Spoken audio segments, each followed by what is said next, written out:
Bonjour et bienvenue dans l'émission 60 ans, 60 regards, une émission consacrée au 60e anniversaire des relations diplomatiques franco-chinoises. Aujourd'hui, j'ai le plaisir de recevoir sur ce plateau Pascal Dasseux, secrétaire général du comité Vivendi en Chine et en Asie. Pascal Dasseux connaît bien la Chine pour y être allé plusieurs fois dans le cadre de son travail. Là, il vient de rentrer de Chine où il a passé plusieurs semaines. Écoutez tout de suite son témoignage. Pascal Dasseux, bonjour. Ni hao, Camille. Ah, vous parlez chinois. Hen gao xing lai do chili. Wow. Hen gao xing ren sheni. Alors, je vais traduire en français donc ce que vous venez de dire. Bonjour Camille, je suis ravie d'être ici. Je suis contente de vous connaître. Vous rentrez juste de Chine où vous venez de passer plusieurs semaines. En fait, vous vous êtes associé au 5e forum culturel de Suzhou qui a eu lieu en novembre. Est-ce que vous pouvez nous en dire plus? Oui, absolument. Alors, la première chose que je peux vous dire, c'est que la Chine, j'adore y aller longtemps parce que je pense que c'est très important pour le groupe. J'ai découvert la Chine, vous en parlerez tout à l'heure, pendant les années Covid avec des longs séjours. C'est ça, on y reviendra. Et bien là, j'y suis allé un mois, ce qui m'a permis d'approfondir toutes les relations avec nos partenaires. Et le forum culturel franco-chinois à Suzhou, qui a eu lieu en novembre, très dernièrement, était un événement franco-chinois sur l'approfondissement de la culture et des relations entre nos deux pays. Et en fait, Vivendi, vous le savez peut-être, mais c'est un groupe leader mondial de la culture, du divertissement, des médias, de la communication. Peut-être que les personnes nous connaissent plus sous nos marques habituelles comme Canal+, c'est ça, Canal+. Havas dans le monde de la publicité, bien sûr. Prisma qui est le leader donc de la presse magazine. Donc le groupe maintenant c'est 66 000 personnes. 66 000 personnes dans le monde. 66 000 personnes dans le monde, dans plus de 100 pays, 5 500 personnes en Asie et 1 500 personnes en Chine, pour vous donner une idée. Vous êtes combien en France alors? Alors en France, eh bien écoutez, on est plus de 10 000. Plus de 10 000, oui, hein. oui. Donc c'est un grand groupe. Et pourquoi donc le forum culturel franco-chinois? Parce que en tant que leader, donc sur tout ce qui est éducation, encore une fois, culture, art, lettres, divertissement et communication, il nous a semblé extrêmement important d'en faire partie. Jean-Pierre Raffarin, qui est notre ex-premier ministre et en plus qui est le patron de la Fondation Prospective Innovation, et son Excellence Lou Shaye, l'ambassadeur de Chine, sont venus nous voir pour nous parler de l'idée. À Suzhou. Ils sont venus nous voir chez Vivendi à Paris pour nous en parler en début d'année. Et tout de suite, Yannick Bolloré, notre président, et Arnaud de Puyfontaine ont tout de suite donné leur accord pour la participation de Vivendi parce que ça rentre exactement dans notre stratégie qui est de construire des ponts de culture. C'est ça. Entre les différents pays et entre les différentes cultures de différents pays. Donc voilà pourquoi nous y avons participé. Ça a été un grand succès, très sincèrement. Il y a raconter un peu quelques anecdotes qui pourraient nous intéresser. Ce qui m'a frappé, il y a eu 90 quand même Français qui sont venus spécialement pour l'événement, du monde des arts, du monde de la culture, du monde politique, du monde des entreprises. Et du côté chinois, il y avait plusieurs centaines aussi de participants. Donc c'était déjà très impressionnant par le nombre de personnes qui assistaient et puis aussi par la qualité des intervenants. On a eu des très grands intervenants, l'ambassadeur de France en Chine. Nous avons eu donc tous les intervenants, Chen Zhu, président de la Croix-Rouge en Chine. Nous avons Ding Zhongli, nous avons eu évidemment Jean-Pierre Raffarin et Yannick Bolloré a été invité d'honneur. Pour parler justement Yannick Bolloré, de la culture. il est allé. Bolloré, donc il est allé. Il est très impliqué quand même. Très impliqué, il est allé quand même. Il a passé 48 heures en Chine, dont vraiment un temps très important pour le forum culturel, ce qui a été un grand honneur et qui nous a permis en fait d'écouter son discours sur la culture et donc sur l'importance de la culture entre les peuples, parce que en fait. Chez Vivendi, il y a une conviction qui est que la culture est non seulement un acteur économique extrêmement important. Hein. Quand vous regardez les études des Nations Unies, c'est à peu près 3% du PIB mondial, la culture. Donc c'est quand même colossal. Et puis c'est aussi un acteur de paix Ouais. entre les peuples, dans un monde que l'on sait extrêmement troublé. Donc il a fait un discours autour de l'importance de la culture et il a même utilisé des mots extrêmement importants, comme c'est un peu la différence entre vivre et survivre. C'est-à-dire que grâce à la culture, on vit pleinement sa vie. Et donc c'est extrêmement intéressant. Beaucoup d'échanges et de projets concrets vont être réalisés, puisqu'on a eu donc toutes ces personnes qui ont interagi, beaucoup de différents discours, et ça va donner, nous espérons, beaucoup de projets concrets sur 2024, qui, comme vous le savez, est une année extrêmement importante pour nos deux pays. Exactement. Donc, vous avez été en quelque sorte impressionné par ce forum à Suzhou. Oui, très, très impressionné. Et c'était la 5e édition. C'était extrêmement important parce que la 4e édition avait eu lieu la dernière fois fin 2019. Voilà, juste avant le Covid. Juste avant le Covid. Donc c'était la première fois que les personnes se retrouvaient aussi. Oui, c'est ça. Je pense qu'il y a eu aussi une volonté commune, chinoise, française, de se retrouver. Un grand plaisir à se retrouver et à parler, encore une fois, art, culture, ce qui est quand même un plaisir incroyable de mélanger, encore une fois, les opportunités et des personnalités du monde à la fois politique, du monde de l'entreprise et du monde des arts, ce qui n'est pas de tous les jours. Donc ça a été un très grand succès. Oui. C'était votre premier déplacement à Suzhou ? C'était mon premier déplacement à Suzhou, Alors, absolument. Votre impression la Venise sur cette de ville, l'Est. c'est ça. Magnifique, Mais magnifique pour tout vous dire, ville. je n'y ai jamais mis les pieds. Ah, bah écoutez, allez-y. Je connais seulement Hangzhou. Oui, Hangzhou qui est Parce très que connu aussi, avec son magnifique lac, voilà. et qui est magnifique aussi, oui, absolument. Ouais. Et Suzhou est aussi différent, avec beaucoup de canaux, donc très orienté aussi au niveau de l'eau. L'eau est présente, les ponts sont présents, et puis surtout cette tradition millénaire qui est là, puis à la fois une modernité incroyable, comme à chaque fois en Chine, mais Suzhou est particulièrement belle. Jolie. Exactement. Alors tout à l'heure, vous parliez de la période de Covid. On sait que vous avez été envoyé par votre groupe, le groupe Vivendi, en Chine en 2021 et 2022. Et en fait, vous avez passé une longue période en Chine pendant la période de Covid. Est-ce que vous pouvez nous raconter cette expérience? Et surtout, est-ce que cette expérience a changé en quelque sorte votre perception de la Chine? Oui, eh bien, écoutez, ça a été une expérience absolument exceptionnelle, tant au niveau personnel que professionnel. C'est mon groupe, donc là, le président Yannick Bolloré, qui a décidé de m'envoyer, parce que ça fait 2 ans à l'époque que nous n'avions pas eu de contact physique avec nos partenaires, qu'ils soient globaux, qu'ils soient locaux. Et donc, ça m'a permis de voir la Chine, comme je vous le disais tout à l'heure, de manière longue. C'est ça. Et de comprendre beaucoup de choses. Il a fallu que je trouve déjà un avion pour y aller, parce que c'était extrêmement complexe, un visa, et l'ambassade m'a énormément aidé j'imagine, pour retrouver ça. Sinon, aujourd'hui, il n'y a aucun occidental en 2021 et 2022 qui allait en Chine. Donc ça a été incroyable comme aventure déjà avant d'y aller. Et je remercie encore toute l'équipe qui m'a aidé à ça. Et arrivé là-bas, j'ai expérimenté le confinement.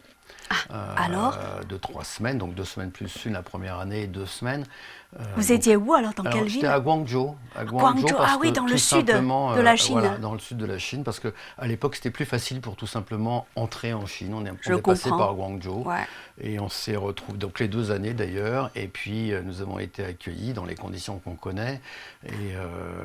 Et ça a été une expérience personnelle incroyable, parce que ça a été 27 tests PCR la première fois pendant les 2 semaines de confinement. Donc on était réveillés, ça vous a pas traumatisé? Non, en quelque sorte? En fait, premièrement non, et puis ça m'a permis aussi de comprendre ce que vivait le peuple chinois, je dirais. C'est-à-dire c'était quand même, nous aussi on a connu ça ici en en Europe, France, mais c'était pris de manière extrêmement sérieuse et avec des mesures beaucoup plus sérieuses en Chine, et ça m'a permis, je dirais, en plus de comprendre mieux le pays, la façon dont il réagit.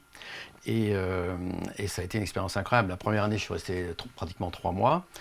3 mois. Voilà. Et au sortir de... Oui, parce qu'il y avait 3 semaines de confinement, donc après, voilà. Vous êtes resté à l'hôtel, on va dire, pendant 3 mois consécutifs? Non, 2 semaines plus une en confinement, et ensuite dans toute la Chine pour aller rencontrer les différents partenaires. Quand même, vous avez pu circuler. Oui, on a pu circuler. Donc une fois en réalité qu'on était sûr de ne pas avoir le Covid, ça fonctionnait plutôt bien. Et puis surtout, ça m'a permis de tisser des liens d'amitié incroyables. parce que c'est dans les temps difficiles, comme vous le savez, C'est ça, c'est ça. qu'on crée des liens d'amitié forts. Et ça a été donc des événements je dirais, des rencontres absolument incroyables qui, très sincèrement, ont été beaucoup plus fortes que si ça avait été en temps normal. En temps normal, j'aurais fait certainement partie d'une délégation avec beaucoup de gens, et là, j'étais seul. Donc ça a été, Vous étiez vraiment seul. Hein. J'étais seul et avec le bras droit de Jean-Pierre Raffarin, qui était M. Lin Yao, qui a été un jeune Chinois trilingue et qui m'a aidé à naviguer, j'allais dire, en Chine. Et encore une fois, ça a été extrêmement bénéfique. Ça m'a permis aussi de voir la force du peuple chinois, sa résilience, le fait qu'il travaille de manière extrêmement dure, et puis en même temps qu'il y a des similarités avec le peuple français, je pense, extrêmement fortes, qui sont l'amour de la bonne vie quand même, c'est ça. l'amour de la nourriture, l'envie de rire, enfin toutes ces choses que j'ai vues sur le terrain, très sincèrement, qui étaient très différentes de ce qu'on pouvait entendre dans les médias à l'époque, et qui m'ont permis de beaucoup mieux comprendre la Chine et de tisser des liens d'amitié profonds, sincèrement. Donc, est-ce que vous pouvez juste raconter une petite anecdote qui montre que pendant cette période-là, vous avez pu tisser des liens individuels différents, en fait, voilà, qui vous ont beaucoup marqué de manière positive? Oui, je pense que moi, ce qui m'a marqué de manière la plus importante, c'était quand même l'ouverture de tous ceux que j'ai vus aux étrangers, c'est-à-dire qu'ils étaient très assoiffés de rencontrer des gens qui venaient de l'extérieur, parce que ça faisait quand même 2021-2022 où le pays était fermé, et donc ils avaient envie d'entendre, et donc ça c'était quelque chose que j'ai vu de manière générale, qui était tout simplement cette envie d'échanger. Et j'en ai déduit que tous les pays ont absolument besoin en fait, de s'ouvrir sur l'extérieur et d'échanger au niveau de la différence en réalité de la culture des uns et des autres. Donc ça m'a renforcé dans l'idée de renforcer nos liens culturels entre les différents pays qui pour moi est fondamental. Et je pense que c'était encore plus important pendant le Covid. Je pense que les personnalités, vous le savez comme moi, les personnes ont passé plus de temps sur le digital, ont passé plus de temps sur l'entertainment, la façon de se divertir a joué un rôle encore plus important dans la vie de tous. Alors on sait que dans un mois, nous allons fêter le 60e anniversaire des relations diplomatiques entre la France et la Chine. Est-ce que le groupe Vivendi va profiter de cette opportunité pour lancer ou promouvoir des projets de coopération franco-chinoise? Alors écoutez, déjà nous sommes très très en lien ici avec ce qui se passe à Paris et ce qui va se passer en Chine. Donc nous suivons l'actualité et tous les événements qui vont avoir lieu sur 2024, bien sûr, depuis plusieurs mois déjà. Nous sommes ravis de voir cette date s'approcher. Déjà le forum culturel qui s'est juste terminé il y a un mois a été, je dirais, un avant-goût de ce qui va se passer en 2024. La bonne nouvelle qui a déjà été annoncée, c'est qu'il va y avoir donc un 6e forum culturel franco-chinois, et cette fois en France, en 2024, et à Deauville, donc sous l'égide du maire Philippe Augier, qui est venu à Suzhou avec toute la délégation menée par Jean-Pierre Raffarin. Et donc cette fois, ça va être en France. Donc déjà, ça va être en novembre 2024, et Vivendi va y participer. Donc ça, c'est déjà une première chose sur laquelle nous allons contribuer. Et puis nous regardons aussi en Chine les événements qui vont avoir lieu, notamment à Pékin et dans d'autres villes. Nous allons voir un peu ce que nous pouvons faire. Nous sommes en train de finaliser les accords, mais la réponse est oui, oui. Nous voulons être absolument, encore une fois, jouer un rôle, puisque ça va être un lien formidable entre la France et la Chine au niveau culturel, donc Vivendi joue un rôle. Donc on sait qu'en octobre, Vivendi a reçu une importante délégation chinoise spécialisée dans la supervision, on va dire, des médias. Alors vous avez beaucoup discuté de projets. Est-ce que vous avez pu définir des axes de collaboration? Alors écoutez, oui, ça a été très intéressant. Nous avons eu l'honneur, c'est l'ambassade d'ailleurs qui nous a envoyé le vice-ministre de la radio et de la télévision chinoise, Monsieur Yang Xiaowei, avec sa délégation, et nous avons reçu avec Canal+. Et avec donc le plus haut dirigeant de Studio Canal. Alors c'est extrêmement intéressant parce que je pense que Canal+ commence à être reconnu comme, je dirais, acteur de la télé internationale. Et donc ils ont eu beaucoup de... Puisqu'en fait, sur les 25 millions d'abonnés que nous avons, Canal+ maintenant, il y a 2 tiers qui sont à l'international. Ah oui, D'accord. un Donc, tiers de un Français. tiers en France, Un tiers en France, et donc 2 tiers qui sont à l'international. Ah, c'est donc très déjà, il y a eu un important, hein. mouvement. Il y a eu un deuxième mouvement qui est passé d'une chaîne télé classique, j'allais dire, à tout ce qui est plateforme. Donc le digital avec MyCanal, par exemple, qui est un grand succès et qui nous permet de permettre d'avoir accès à tous les programmes. Et donc ça a été un sujet de discussion avec la délégation, puisque je pense qu'en Chine, c'est pareil. C'est comment pouvons-nous... Il y a le même sujet qui est de la télé aux plateformes. C'est ça, Il y a un mouvement très important, encore plus en Chine. On connaît l'importance des plateformes de Tencent, des plateformes d'Alibaba, etc. Donc, déjà, il y a eu des discussions sur comment faire ce virage. Donc ça, c'est une première chose qui a été discutée, que je trouvais extrêmement intéressante. En Chine, c'est plus rapide qu'en France, oui, encore ou alors... plus, oui, encore plus. C'est-à-dire que vous savez comme moi que Alibaba, les Tencent, tous les Redbook, toutes les applis là-bas sont... Mais est-ce que la France est obligée, entre guillemets, de passer par ces transitions du fait que la France a une culture, un passé différent? Il paraît qu'en France, eh bien, on va dire les usagers sont très attachés à la télé traditionnelle. Bien sûr. Alors, la télé traditionnelle continue à garder une audience extrêmement forte quotidienne. Voilà. Ça doit être 3h30. Ouais. C'était 4 heures avant, mais c'est sur les cibles les plus jeunes. C'est tout simplement les populations les plus jeunes où effectivement le digital est fondamental. Et puis... donc c'est un virage de toute manière le digital qui est évident à la fois en Chine, en France, et donc on a discuté de ça. Là aussi où nous avons parlé beaucoup, c'est sur la façon d'exporter des contenus chinois en dehors de la Chine, qui est un vrai sujet. Comment peut-on faire? Comment peuvent-ils faire? Comment peut-on exporter la culture chinoise? On a vu le succès de la culture, l'exportation de la culture coréenne, notamment par la musique. Donc comment peut-on faire? Comment est-ce que la culture chinoise peut s'exporter? Donc ces discussions. Et puis, je vous parlais des échanges culturels tout à l'heure. Comment est-ce que la Chine aussi peut importer du contenu? Et il s'avère que Studio Canal, chez nous avions la grande patronne de Studio Canal avec nous à La Réunion. Studio Canal, on ne le sait pas, mais elle a un des plus grands catalogues mondiaux de films, avec 7500 films. 7500 films avec plus de 60 pays, donc ce n'est pas uniquement des films français. Et comment faire en réalité pour arriver à se nourrir, parce que la Chine puisse se nourrir aussi de contenu autre que de contenu chinois. Et puis enfin, on a eu la troisième discussion sur toute la partie coproduction possible. Voilà, c'est ça, donc ce c'est genre intéressant.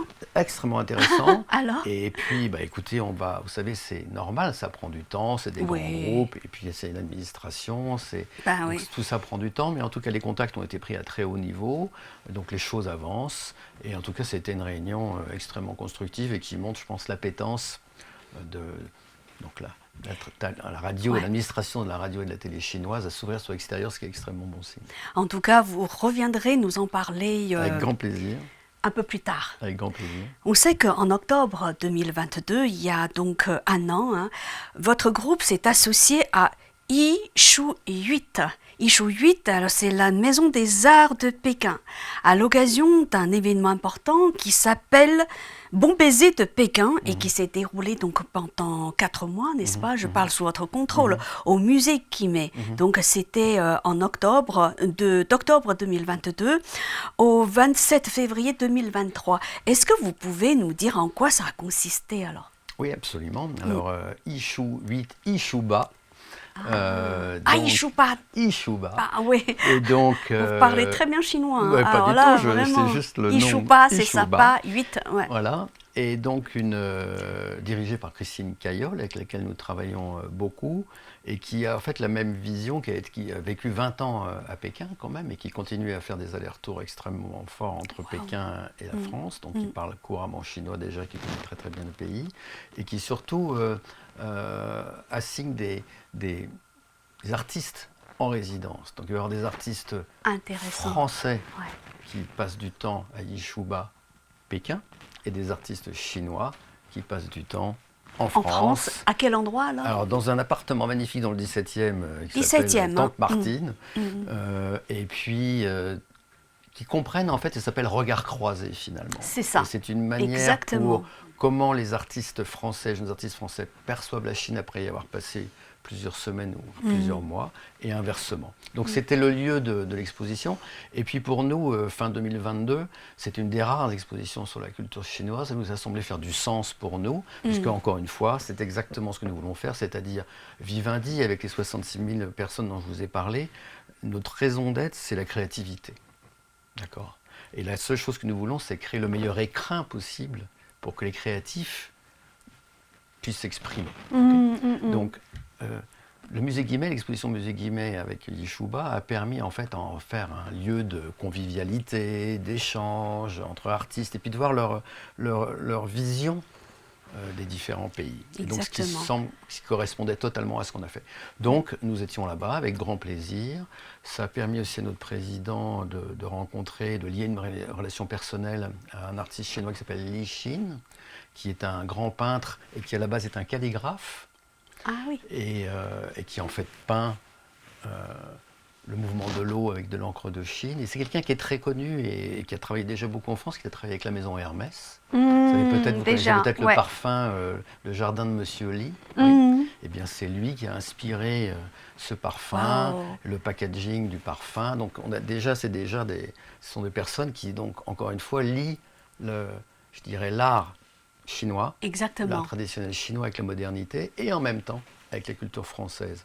Et donc il y a eu une relation personnelle qui s'est liée, nous l'avons revu à Suzhou d'ailleurs, Yannick Bolloré l'a revu, donc c'est quand même aussi une très bonne manière pour nos dirigeants de rencontrer des artistes. Je pense que ça influence beaucoup aussi notre vision des différents pays. Donc là encore, ça a été un grand plaisir d'y être. Il y a eu beaucoup de personnes qui sont venues de différents horizons et ça a permis en fait aux différentes personnes de comprendre encore une fois un peu mieux la Chine et puis pour les Français aussi de voir leur vision de la Chine pour les jeunes artistes. Mais je vois que dans le domaine culturel, grâce au groupe Vivendi, grâce à vos partenaires chinois, grâce à des partenaires français, en fait, les échanges franco-chinois se sont beaucoup approfondis, non ? Écoutez, nous sommes une goutte d'eau dans la mer, mais nous espérons contribuer. Encore une fois, c'est ce qu'il dit dans le groupe. On pense que le groupe Vivendi est à la fois une société privée, dont l'objectif est de faire du profit et pour avoir des salariés qui y travaillent, mais en même temps a un rôle sociétal extrêmement important. Comme nous sommes un des leaders de contenus mondiaux, le contenu que nous créons est très important. Donc ce rôle sociétal, la culture, la paix, le lien entre les peuples est quelque chose d'extrêmement important pour Vivendi et on essaie d'y contribuer. Donc ce sont par ces petites actions accumulées les unes après les autres. Et puis je pense qu'il y a aussi une volonté commune d'une équipe ici et en Chine qui a envie d'étendre aussi les relations entre les différents pays et de s'associer à tout ce qui est positif et culturel. Sans la volonté mutuelle de part et d'autre, rien ne peut se faire. Oui. Voilà. Alors là, je voudrais vous poser une question d'ordre financier. On sait qu'en 2020, le géant chinois de la tech Tencent est monté à 20% du capital d'Universal Music que détenait à l'époque Vivendi. Et suite à cette opération, Vivendi s'est séparé d'Universal Music. On aimerait savoir si depuis, le groupe Vivendi a continué à travailler avec Tencent et sous quelque forme que ce soit. Alors, il est exact que donc, Tencent à la tête d'un consortium a acquis 20%, une fois 10% et encore une autre fois 10% en 2020 et 2021 de Universal Music Group, c'est absolument juste. Par contre, nous ne sommes pas séparés, Vivendi ne s'est pas séparé de Universal Music Group, puisque le groupe Bolloré a encore 18% de Universal Music Group, et donc Vivendi a 10% d'Universal Music Group. Donc ce que nous disons, nous, c'est que Universal Music Group avant était des frères, maintenant ce sont des cousins. Voilà, donc nous continuons à travailler avec eux de manière proche, comme notre direction générale, notre management a des relations extrêmement proches avec Tencent et avec les dirigeants de Tencent que nous voyons régulièrement. Donc les liens sont absolument ça se poursuit, hein. Absolument. Ouais. Absolument. Ouais. Alors, pour finir, quelles sont vos propositions et suggestions pour renforcer les échanges culturels entre nos deux pays à la veille de l'année sino-française du tourisme culturel, parce que vous êtes un personnage emblématique en matière d'échanges culturels entre la France et la Chine.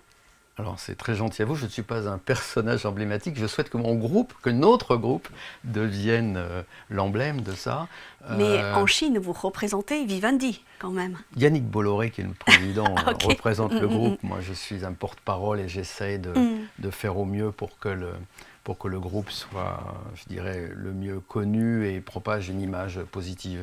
Donc comment vous dire, ce que je pense c'est que ce sont par des petites actions continues qu'on prouve en réalité notre volonté d'améliorer les relations culturelles entre tous les pays, et notamment entre la France et la Chine.